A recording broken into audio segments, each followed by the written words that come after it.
পিছুতে ঘাট বুঝবে তো। আমাকে চাটু চাটু কিসব কষার জন্য, কিসের জন্য চাটু চাটু করছো?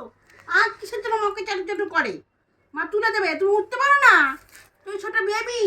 আটা আমি তুলে দিচ্ছি তো বাবা, তাকে বলি করে তুলে দিতে হচ্ছে। মাগো মাগো মাগো বাবা বলে ছোট বাবা, তাই এমনি করে বসে থাকতে দে।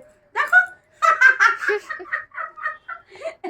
এই টুটু রগত দেখো কোলে বসে আছে, দেখো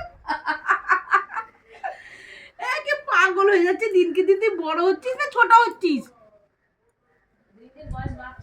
দিন দিন তুমি ছোট হচ্ছে না, বলছো মার গুলো এমনি করে বসে থাকতে হবে। হ্যাঁ, ওখানে বসতে বলেছি না, ওখানে বসতে বলেছি। আচ্ছা এখানে বসো, তো বসো বসো বসো, এখানে বসো, এখানে বসো, বসো বসো বসো। আচ্ছা তো শোনো বাবা, আচ্ছা ঠিক আছে ঠিক আছে ঠিক আছে। আচ্ছা আচ্ছা আচ্ছা আচ্ছা উঠছো বাবা, ঠিক। আমি আদৌ করছিস তো হচ্ছে মা। বৌদি একটু উঠে বসবা, তাহলে এখানটা একটু মুছতে আচ্ছা সুবিধা হবে। এই তো হয়ে গেছে হয়ে গেছে হয়ে গেছে হয়ে গেছে। ব্যাস ব্যাস ব্যাস।